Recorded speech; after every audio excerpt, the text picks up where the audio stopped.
আগের গাছ, নতুন নাম। আসসালামু আলাইকুম, কেমন আছেন সবাই? আমি ভালো, আলহামদুলিল্লাহ।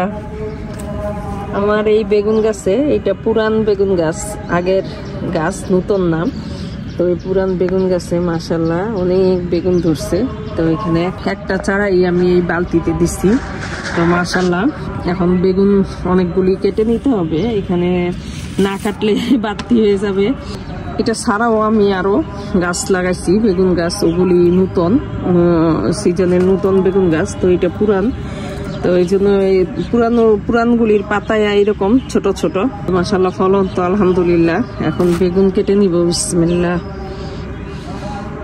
আমার এরকম 2-3টা পুরানো বেগুন গাছ আছে, কারণ আমি সারা বছরই যেন বেগুন কোনো না কোনো ভাবে খেতে পারি, এই জন্য রেখে দিই এখানে।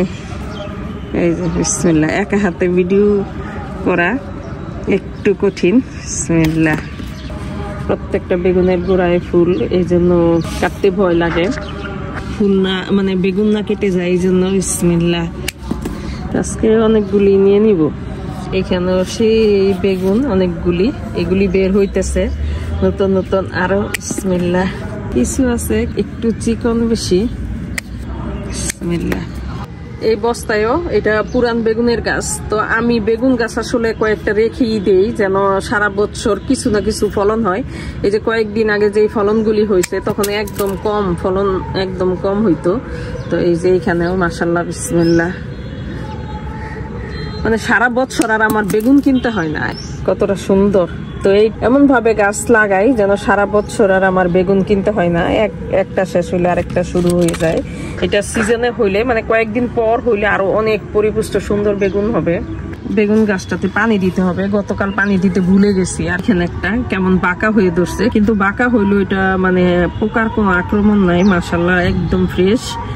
এই গাছে গতকাল পানি দেই নাই ভুলে। বিসমিল্লাহ, গাছে লেবু একদমই শেষ, একদম শেষ। আর এইখানে 1-2টা লেবু মনে হয় আছে, আর 2টা লেবু সম্ভবত আছে। বিসমিল্লাহ, এই তো একটা, আর লেবু নাই। আসলে এই জিনিসটা মানে কষ্ট হয়, খুবই কষ্ট লাগে আমার। লেবু এই জন্য ছিঁড়তে ইচ্ছা করছিল না, সব লেবুই কেমন লাল লাল করে হলুদ করে করে ছিঁড়ছি, মানে মনেই চায় না যে লেবু ছিঁড়ি। তারপরও মানে উঠাইতে উঠাইতে সব লেবু শেষ। এই লাস্ট 2টা ছিল, আস্তে আস্তে আরো ফুল করবে, গাছে ফলন ধরবে ইনশাল্লাহ, আশা করি। মাশাআল্লাহ এইবার এতগুলি লেবু খাইছি, আর এই লেবুগুলি এত টুসটুসা। তো আমি একজনকে দিছি, দেওয়ার পরে বলতেছে যে আপা লেবু এত রস লেবুতে, মানে মাশাআল্লাহ মানে এত ভালো। এটা আমার চন্দ্রমল্লিকার গাছ, তো মানে 2-3 বছর ধরে এটা থেকেই মানে ফুল ধরতেছে, আমি এই গাছটা নষ্ট হয় না। তো এইবার ওই যে এরকম ফুল মাশাআল্লাহ।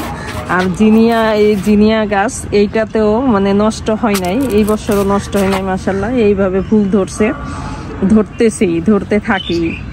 তো এত ভাল লাগে যে সবজির পাশাপাশি আবার মানে মাশাআল্লাহ ফুলও আছে কিছু। আর এইদিকে একটা লেটুস পাতা বের হইতেছে, লেটুস গাছ। এই লেটুসের বীজ আমার কাছে অনেক আছে, দেখতে অনেক সুন্দর লাগে।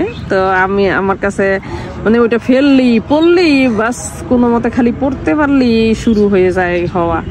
মানে এত গাছ, এত অল্প যত্নে অল্প কিছুতেই হয়ে যায় লেটুস গাছটা। এগুলি আমার নতুন বেগুন চারা। এই যে ফুল এইভাবে বেগুন ধরতেছে। তো মাশাআল্লাহ এর মধ্যে কিছু বেগুন নষ্ট হয়েছে, ওগুলি আমি ফেলে দিছি, যেহেতু একটু সিজনের একটু আগে হইলে বেগুনগুলি পোকায় ধরে, এই জন্য একটু মানে দেরিতে করলেই ভালো হয়।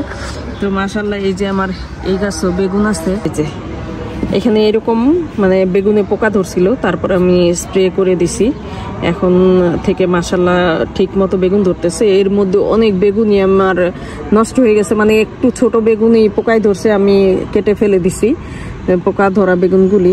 এখানে আমার মিষ্টি কুমড়ার চারা এখানে। তো এর মধ্যে এই যে এখানে মিষ্টি কুমড়াটা নষ্ট করে দিয়ে গেছে, এটা পাকিয়ে এই যে এইভাবে ছিদ্র করে খাওয়ার জন্য, এটা নষ্ট হয়ে যাবে এখন। ফুলটাও খেয়ে ফেলছে, কতটা কষ্ট লাগে, কেন যে এরকম করে। এটাতে যে ফুল ইটা তো খেতে পারে নাই, মিষ্টি কুমড়াটা খেতে পারে না, কিন্তু মিষ্টি কুমড়াটা নষ্ট করে দিয়ে গেছে। আজকে ছাদ বাগান থেকে মাশাআল্লাহ এই কতগুলি কালো বেগুন, প্রায় 1 কেজির মতো হবে এখানে কালো বেগুন। আর এখানে 4-5টা কাঁচামরিচ, 2টা কলম্বো লেবু, আর 2টা মানে এই কলম্বো লেবুই আমার শেষ। আমার গাছে আর লেবু নাই, লেবুর মানে ফুলও নাই গাছে। হয়তো এই গাছ এখন আর দেখা যাবে না, আবার যখন ফলন হবে ইনশাল্লাহ তখন। আর কয়েকটা সিম নিলাম, কারণ গত পরশুদিন সিম উঠাইছি, তো এর মধ্যে যে কয়েকটা একটু বাড়তি তাই উঠাইলাম। তো আলহামদুলিল্লাহ আজকে ছাদ বাগানের কালেকশন।